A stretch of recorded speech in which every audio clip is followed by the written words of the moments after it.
PTI की टिकटें वही ले गए जिनके पास 1 करोड़ रुपया था और 1 करोड़ से ऊपर था।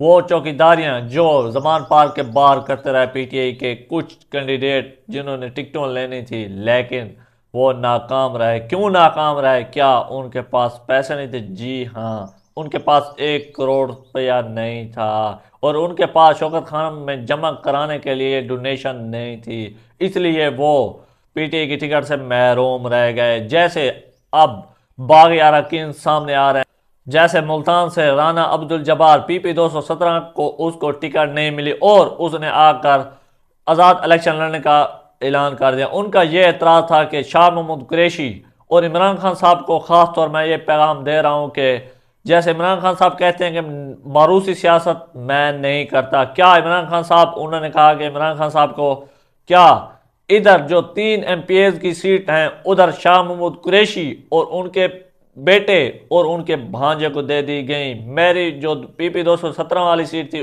उधर उन शाह महमूद कुरैशी का बेटा इलेक्शन लड़ेगा। क्या खान साहब ये मारूसी सियासत नहीं है?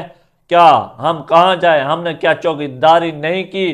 खुलम खुला ऐलान कर दिया उन्होंने कि मैं आज़ाद इलेक्शन लड़ूंगा। जिसके बाद उन्होंने कहा कि जिसके पास चौधरी एजाज साहब वाली वो वाकई बात सच हुई कि जिसमें उन्होंने कहा था कि 1 करोड़ रुपया आप दें और आप टिकट लें। जिसके बाद उन्होंने कहा मेरे पास तो 1 करोड़ नहीं था इसलिए मुझे क्या टिकट नहीं दी गई। ये बात मुझे बहुत अच्छी लगी कि वाकई पीटीआई में टिकटें फरोख्त होना लगी हैं।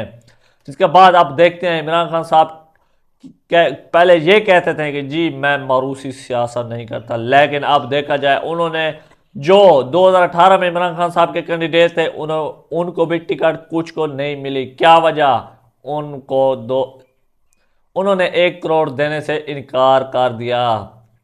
और जो जिमनी इलेक्शन में जनूबी पंजाब से जो जिमनी इलेक्शन थे उस टाइम जिन्होंने इलेक्शन कंडेम किया और वो जीते, फिर भी उनको आज टिकट नहीं मिली। क्या वजह?